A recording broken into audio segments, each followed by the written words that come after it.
Okay, so let's begin with a nice simple one. In this first sample problem, you see that you need to prepare 20 milliliters of a 15 milligram per milliliter sodium chloride solution.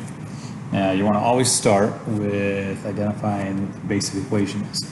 This one is going to be our concentration times volume equals mass. So we need to identify which two of these things we know and which is the third that we're trying to find out.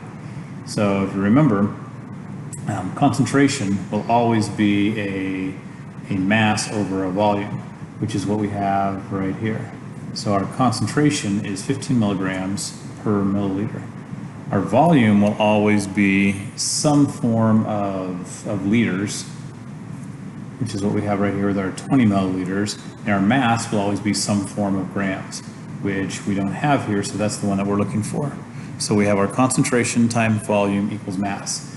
Now, also keep in mind that as you figure this out, you're going to be weighing out these dry chemical powders on our lab balances, which measure in grams. And so we want to make sure that our answer is in the form of grams. So now we just take the information that we have with these two numbers, plug it into our equation. So we get 15 milligrams per milliliter. Multiply that times our volume. We want 20 milliliters of this. Now you'll notice right off that we can cancel out these milliliters and we're left with milligrams. But we want our answer to be in grams, and so we need to convert this. To convert this, we're going to multiply it essentially by 1. So we want to be able to get rid of the milligrams. So we've got milligrams on top, so we need milligrams on the bottom down here. So we're going to multiply it times 1 gram over 1,000 milligrams. Now there is 1,000 milligrams in a gram, so essentially these two things are the same, which makes this 1. When you get the same thing on the top as the bottom, it equals 1, and so we're not changing the equation, we're just changing the units. So now we can actually cancel out the milligrams, and we're left with grams, which is what we want in our final answer. If we look closely, we can also cancel out one of these zeros, because we've got a 0 on the top and bottom. And if we rewrite this now, we're looking at 15 times 2 grams, that's everything we've got left on top. We have that all over 100 on the bottom. So that's going to equal 30 grams over 100, or, as we want to write it, 0.3 grams of sodium chloride. So in other words, it's going to take us 0.3 grams of sodium chloride dissolved in 20 milliliters of distilled water to get our solution at 15 milligrams per milliliter.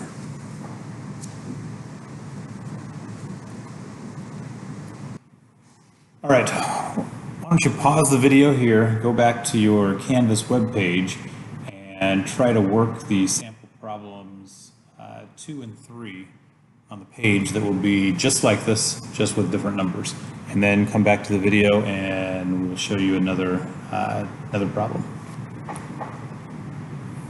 All right, let's go over how to do sample problems 2 and 3. These are done pretty much the exact same way as the other one was, just with one other little conversion on sample problem number 3. So for number 2, we need 500 milliliters of 22 milligrams per milliliter sodium chloride solution. So again, we start with our concentration times volume equals mass. Again, we always want to be in grams when we finish. And so we identify our concentration right here and our volume right here. So then we just plug those numbers in.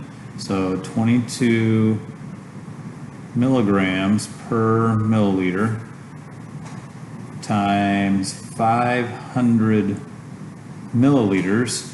We can cancel out our milliliters, we're left with milligrams, but again we want grams, so we want to multiply 1 gram over 1,000 milligrams, which then is going to give us 22 times 500 grams all over 1,000.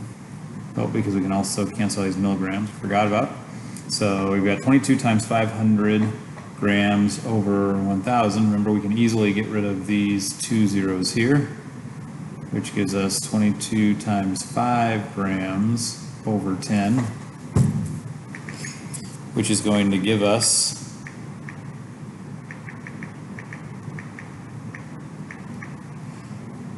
110 grams over 10.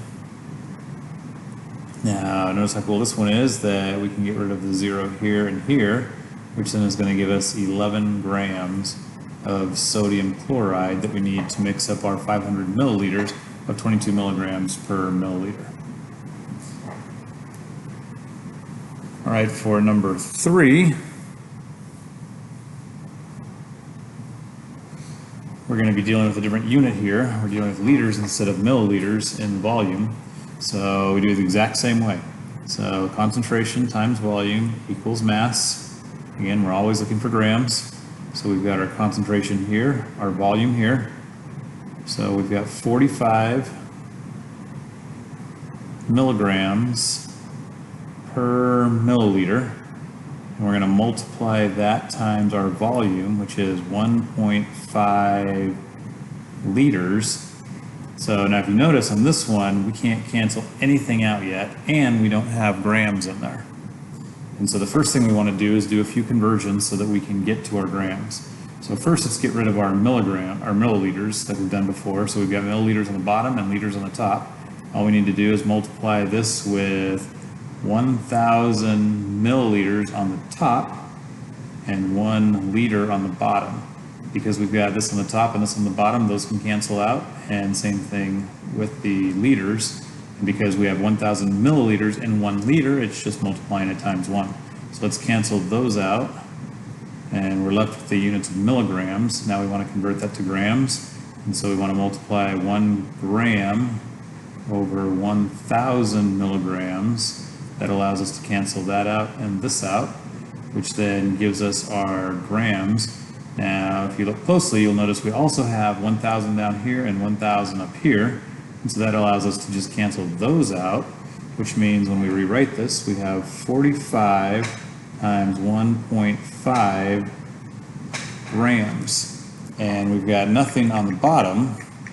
And so all we have to do is do our math, and we get this equaling 67.5 grams of sodium chloride.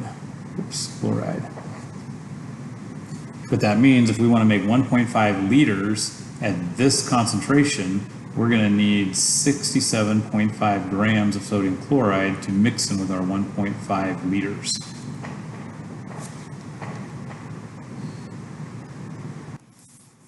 All right, here's a sample problem that you're going to be doing all the time in this lab. You're going to be mixing up LB agar pretty frequently.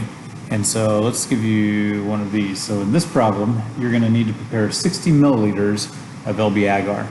Now, LB agar is mixed up with a specific concentration that says on the bottle. And so different brands are going to use different concentrations.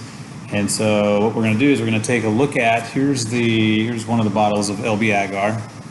And what you want to do is you want to see in the instructions, it says mix 35 grams of the medium in 1 liter of purified water. So our concentration is going to be 35 grams per liter. And so we're going to, let's just make a note of that over here. So 35 grams per liter. All right, so we want to mix up 60 milliliters. So we're going to do the exact same thing. So we have our concentration times volume equals mass. Keep in mind we want our mass to be in grams. So our concentration, as our instruction on the bottle says, we want 35 grams per liter, and we want 60 milliliters of this. So we're going to multiply it times 60 milliliters, and notice we've got one of those situations where we can't cancel anything out. We do have grams, which is what we're looking for, so we just need to get rid of our liters and milliliters. So we're going to do that little trick of multiplying it times 1. We've got milliliters on the top, so we want to put 1 liter on the top and 1,000 milliliters on the bottom. That allows us to cancel that out with this and cancel our liters out. Notice we can get rid of one of the zeros. So essentially we're left with 35 grams times 6 all over 100. And so if we multiply that out, we're going to get 0.21 grams of our LB agar powder that we're going to mix with our 60 milliliters of water to get the solution that we want at a concentration of 35 grams per liter. So this is one that you're going to be doing all the time. And again, sometimes you may be using 35 grams per liter, others I believe are 20 grams per liter. So all you do is just plug it into the equation, the same every single time. If you notice, we've done the exact same thing with this equation every single time. We've figured out our volume and our concentration. Then we went through and got our units to grams, and then we simply solved the equation. You are kidding.